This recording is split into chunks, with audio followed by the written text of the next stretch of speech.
He said it as a joke, a throwaway line between coworkers on a Tuesday afternoon, the kind of thing you say without thinking, without knowing that somewhere across the room, someone's heart just stopped.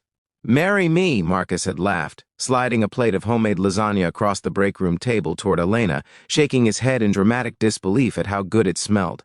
Everyone laughed. Elena laughed too, but her hands were trembling under the table, and she spent the rest of that afternoon staring at her computer screen, seeing nothing at all, because Elena had been waiting for those two words for 3 years.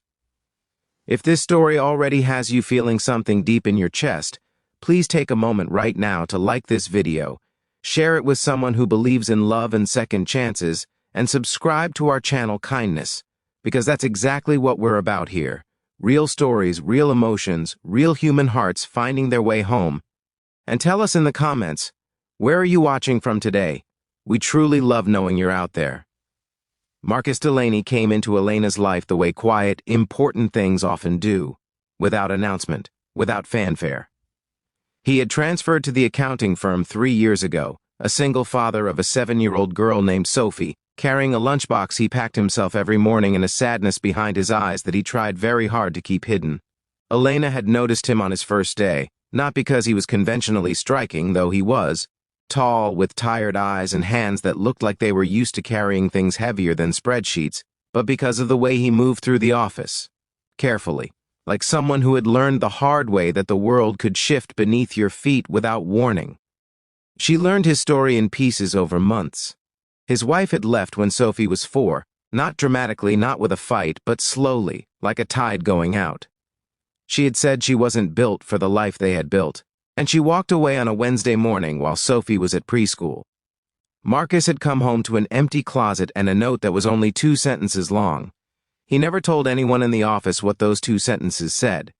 Elena suspected he had memorized them without meaning to and had spent years trying to forget them. He raised Sophie alone. He woke at 5:30 every morning to pack her lunch. Always a note tucked inside, always a small drawing of something that would make her smile. He dropped her at school, worked a full day, picked her up, helped with homework at the kitchen table, made dinner, read stories, and then sat alone in his kitchen after she fell asleep, drinking coffee that had gone cold and staring at nothing. Elena knew this because he had told her once, quietly, during a late evening when they were both finishing reports and the office was empty. He hadn't meant to say so much. She hadn't meant to listen with her whole soul. But that was how it always was between them. Accidentally honest, accidentally close. Elena had no grand story of tragedy to match his. Her life had been ordinary in the way that sometimes aches. Stable parents, a quiet childhood, a string of relationships that had each ended not in disaster, but in a slow, mutual recognition that something essential was missing. She was 34, kind in a way that people noticed and then took for granted, and she had a habit of loving things quietly and for a very long time. She loved her small apartment with its window boxes of herbs. She loved Sunday mornings and old films. And somewhere along the way, without entirely meaning to, she had begun to love Marcus Delaney with a steadiness that frightened her. She had never said anything, not because she was a coward. Elena was, in truth, one of the bravest people who never got credit for it, but because she understood, in the way that careful people do, that Marcus was not yet whole. He was still rebuilding himself from the inside out, still learning how to trust that the ground would hold. To tell him how she felt would have been to hand him something he wasn't ready to carry. So she waited. She brought an extra coffee to his desk on hard mornings without making it a thing. She remembered that Sophie's favorite color was yellow and asked about her school play. She listened when he needed to talk and said nothing when he needed silence. She was, in every way that mattered, already loving him. She was simply doing it without a name attached. The lasagna had been her grandmother's recipe.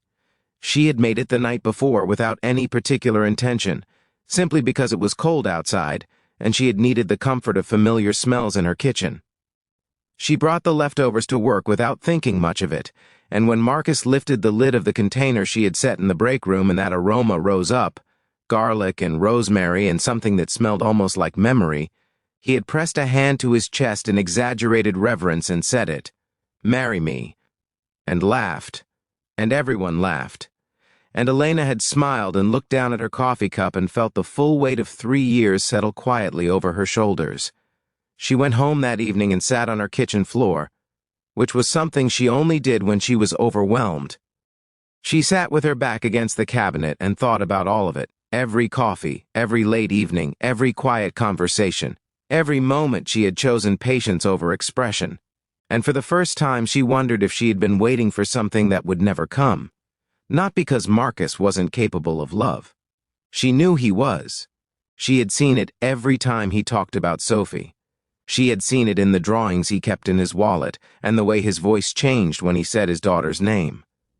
But love for a person who had been abandoned the way he had been abandoned didn't return on its own schedule. It returned when it was ready, or it didn't return at all.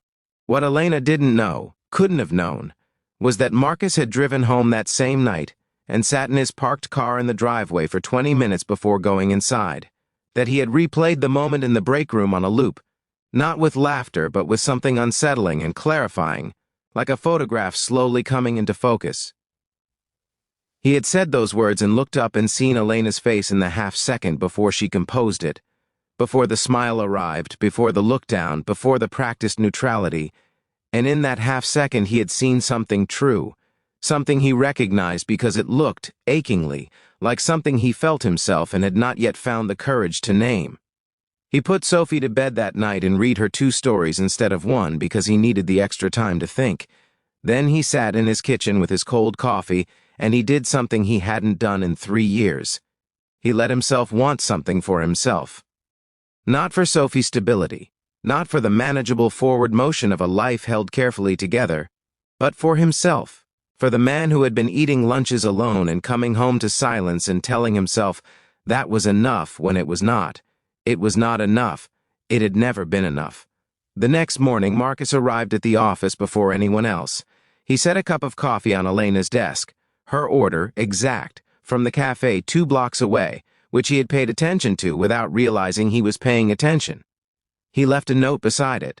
The note said, "I wasn't joking." Elena arrived to find it. She stood at her desk for a long moment, coat still on, bag still on her shoulder, reading 4 words that rearranged everything.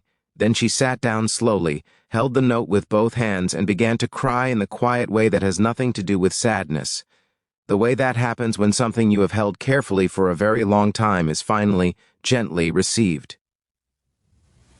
If this story moved something in you, if you felt Elena's quiet love or Marcus's slow, hard-won courage, please give this video a like and leave a comment below. Your engagement means more than you know. It tells us that these stories matter, that real human tenderness is still something worth talking about. And before we close, we have one small request. Drop a comment that says, "I believe in quiet love," if you're someone who has ever loved patiently, without guarantee, simply because it was the truest thing you could do. You are not alone. You never were. Some people announce their love. Some people live it day after day in coffee cups and remember details and lasagna left in a break room, until the morning it is finally, quietly given back.